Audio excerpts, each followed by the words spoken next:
प्रत्येक मनुष्य संसार में जब जन्म लेता है तो उसकी जन्म 4 प्रकार से होता है। 84 लाख योनियां हैं ना जो, वो 4 प्रकार से जन्म लेती है। कौन कौन से? कहते हैं जरायुज, स्वेदज, अंडज और उद्भिज।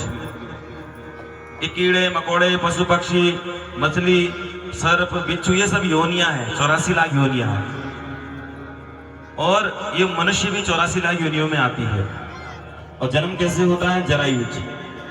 जरायुज कहते हैं जो माँ के गर्भ से जन्म लेते हैं, जैसे इंसान, पशु इत्यादि। और दूसरा जन्म लेने का रास्ता बताया स्वेदज, जो पसीने से उत्पन्न होते हो, जैसे जुए, बिच्छू इत्यादि। और तीसरा बताया अंडज, जो अंडे से उत्पन्न होते हो। और चौथा जन्म बताया उद्भिज, जो जमीन से उत्पन्न होते हो, जैसे पेड़ पौधे, वनस्पति इत्यादि। ये चारों प्रकार से 84 लाख योनियों में मनुष्य और प्राणियों का जन्म होता है। प्रेम से सच्चे दरबार की। ये 4 जातियां होती है, ब्राह्मण, क्षत्रिय, वैश्य और शूद्र। ये चारों जातियां भगवान नारायण का शरीर है। 4 जातियां होती हैं, 4 वेद होते हैं, ऋग्वेद, यजुर्वेद, सामवेद और अथर्ववेद। और 4 प्रकार के धर्म होते हैं, धर्म, अर्थ, काम और मोक्ष। ये सनातन धर्म के 4 अंग हैं। और इसी प्रकार के 4 प्रकार के युग भी होते हैं। कौन कौन से? सतयुग, त्रेतायुग, द्वापर युग और कलयुग। अभी क्या चल रहा है? कलयुग। तो सुखदेव जी महाराज कहते हैं, राजन परीक्षित, कलयुग की जो टोटल आयु है वो है 4,32,000। कितनी आयु है? 4,32,000। और कलयुग को बीते हुए अभी मात्र 5,000 वर्ष के आसपास हो रहा है। अभी मात्र 5,000 के आसपास बीता है। तो कलयुग जवान है, बूढ़ा है, ये बच्चा है? बताओ। कलयुग तो अभी छोटा छोटा बालक है जो पलने में सो रखा है। और लोग उल्टे सुल्टे काम करते हैं और कहते हैं देखो देखो कलयुग चल रहा है। अरे कलयुग क्या बिगाड़ा होगा? वो तो छोटा बच्चा है। बुद्धि हो गई हमारी खराब, इंद्रियों पर कंट्रोल हमारा नहीं है, उल्टे सुल्टे काम करते हैं हम और दो दे देते हैं बेचारे कलयुग को। कलयुग किसी का कुछ नहीं बिगाड़ता है, कलयुग तो चल ही रहा है, उसमें कोई संशय की बात नहीं है। तो इसलिए मनुष्य को चाहिए कि कलयुग में बुरे कर्मों से बचे। तो कलयुग की आयु कितनी है? 4,32,000। देखो वक्ता स्वतंत्र नहीं हो सकता है। कलयुग की आयु अगर हम बताएंगे तो फिर घर जाके आप कहोगे देखो देखो व्यास जी ने द्वापर की आयु नहीं बताई, फिर कोई कहेगा त्रेता युग की आयु नहीं बताई, फिर कोई लोग कहेंगे सतयुग की आयु तो पता ही नहीं। व्यास जी आधी बात सुनाकर गोल कर गए। तो इसलिए वक्ता जो है बहुत गंभीर होता है। तो इसलिए हम आपको चारों युग की आयु अवश्य बताएंगे। कलयुग की जो आयु है 4,32,000 है। और इसमें 4,32,000 में इसको 2 से गुणा करोगे तो द्वापर की आयु निकल जाती है। कितना हुआ?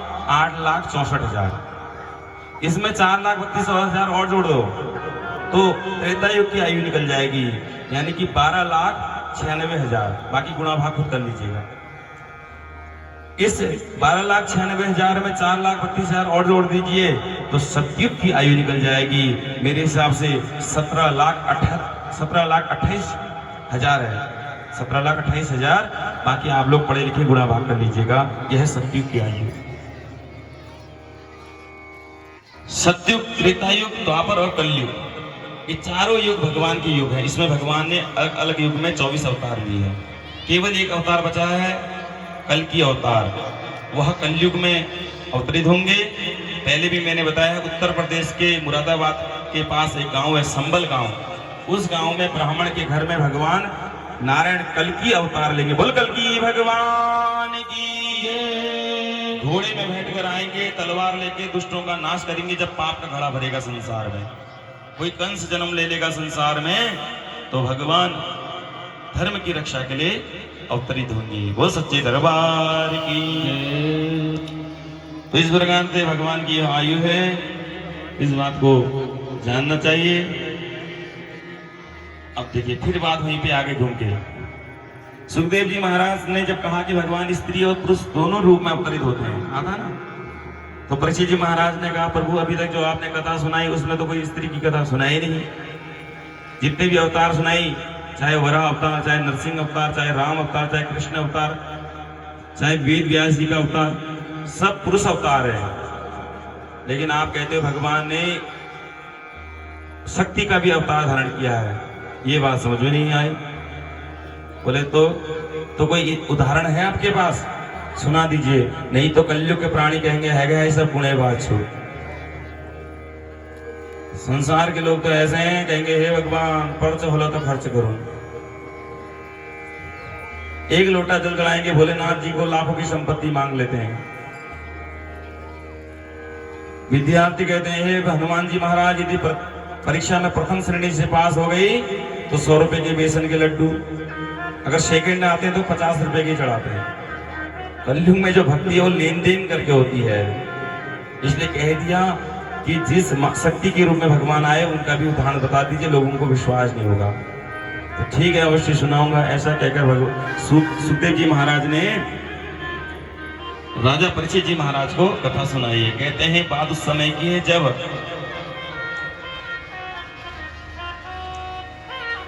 देवता लोग और राक्षस लोग आपस में लड़ते हैं।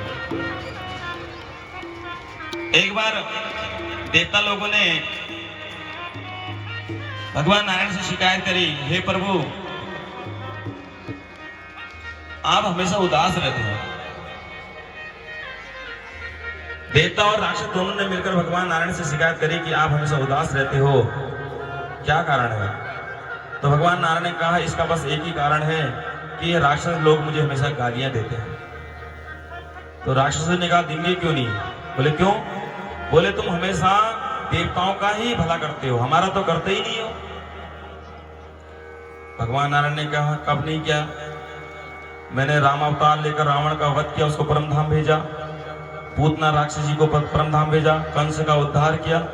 बोले मारने के लिए तो आए हो आप, कभी किसी देवता को मारा आपने? बोले देवताओं को इसलिए नहीं मारते हम क्योंकि देवता लोग बुद्धिमान हैं, नियम धर्म से रहते हैं, रोज स्नान करते हैं, भक्ति करते हैं। तुम राक्षस कई कई सालों से नहाते ही नहीं हो। एक तुम्हारे कुल में हुआ वो 6 महीने तक सोया ही रह गया, जिसे कुंभकर्ण कहते हैं। ऐसे ऐसे तुम्हारे बिरादरी के लोग हैं। एक तुम्हारे कुल में जन्म लिया रावण, दूसरे की धर्मपत्नी को उठाकर ले गया। तो ऐसे दुष्टों का मैं क्यों साथ दूं? राक्षसों ने कहा साथ दो या ना दो, लेकिन देवताओं से ज्यादा बुद्धिमान हम हैं। नारायण भगवान ने कहा साबित कर